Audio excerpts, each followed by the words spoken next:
my dear friends, is your friend, Professor Edin Dibuago, a professor of public health medicine and the team lead for Community Positive Health Attitude Initiative.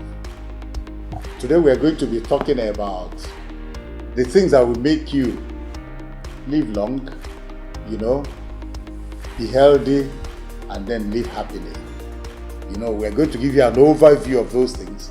Then in our subsequent videos, we are going to treat those things one after the other. It has to do about the lifestyle steps you need to take. Incidentally, lifestyle is the way we live.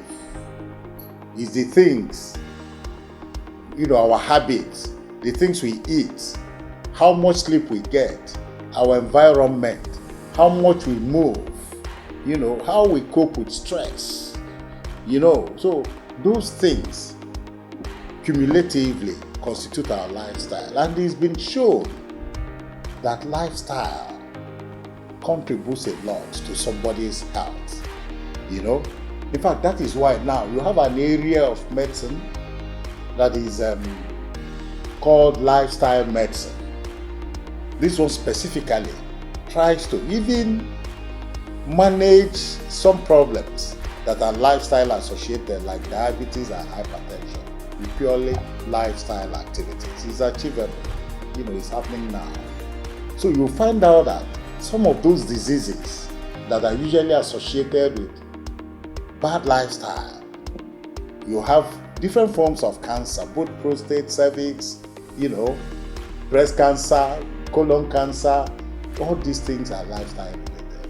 And lifestyle gives you cancer of even the liver, So you have diabetes, you have hypertension, you have generally coronary heart disease, you have obesity, which usually is a precursor to so many of those other problems because of your lifestyle, the lifestyle you live.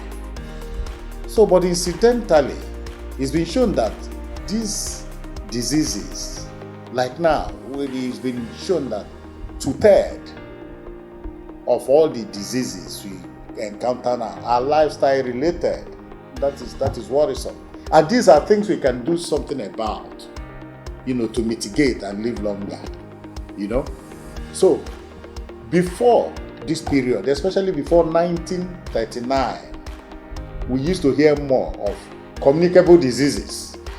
These are infectious. These are diseases you get from bad air you breathe, people you touch, people you stay with, people you have contact with.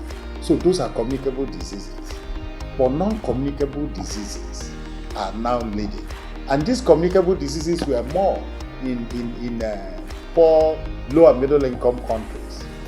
But incidentally, and then the non-communicable diseases were more in the high income country, developed countries. But the trend has changed again. And we are having more non-communicable diseases in the low and middle income countries. Incidentally, the data now is that 74% of the deaths we see globally now is related to non-communicable diseases. And these are directly related to the lifestyle human beings live. So we can do something, So, and the non-communicable diseases are high in low and middle income countries because those countries are going back. They are adopting the lifestyle of people who were living in the developed countries. They are beginning to eat more junk food. Their diet is no more good. They are beginning to base their diet on trans fat, on saturated products, too much of those things that the Caucasians were using that made them have that. People are beginning to adopt them here. People are beginning to be less physically active. Every little thing you want to ride a bike, or you want to take a car, or you want to, take a cab, people no longer want to trek. But in the olden days in the villages, our parents, our grandparents, our great-grandparents, they were farming, they were walking, they were trekking to great distances to go to market and all that. So, but because we are not able to do that, we're in danger.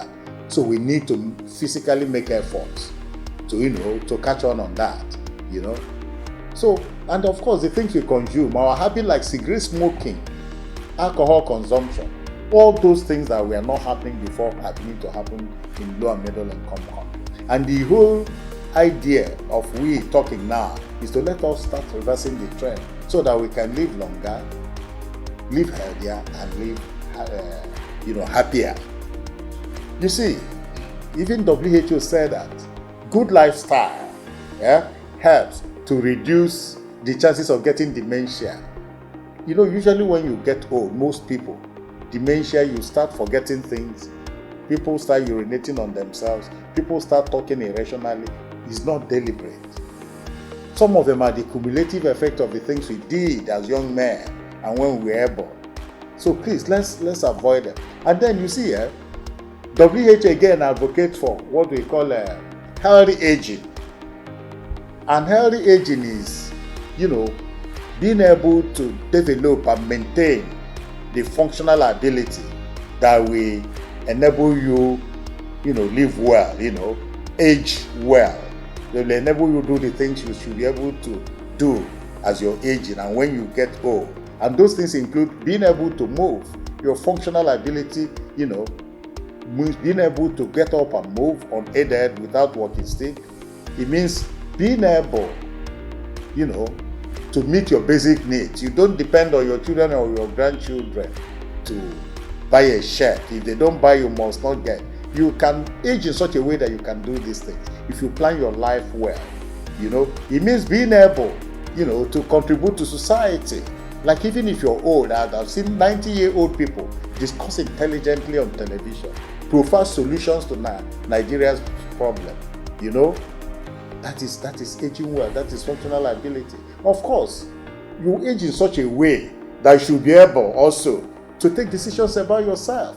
Not if your child, any of your children, don't take decision about whether you will dispose of this property or will acquire this, or whether you use this car or not, or the clothes you use, you won't.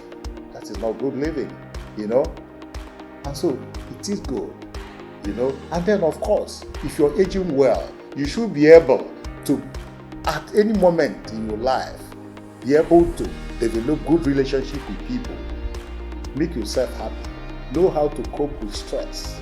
So these are the things that I said even the highest body on health is advocating. So let's work towards it.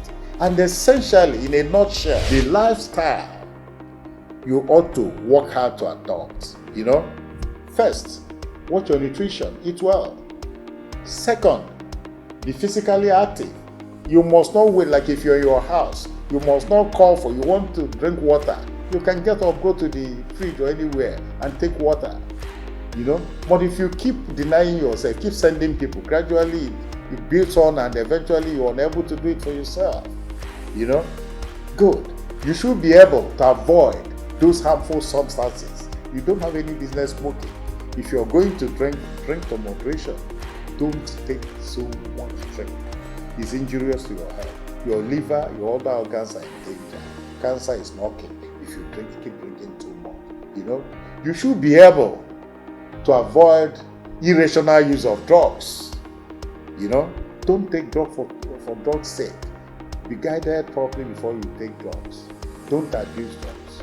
And of course, the next one, you should be able to cope with stress. You need to develop a mechanism of coping with stress. Stress is so much. It's so much around everywhere globally now. There are so many things you can do to cope with stress. Don't get so angry unnecessarily. Life is short. Enjoy it. One other important one, my dear friends, is that you should develop the habit of going for checkup. Scheduled health check is important. Once you pick problems early, it's almost done. You handle it well.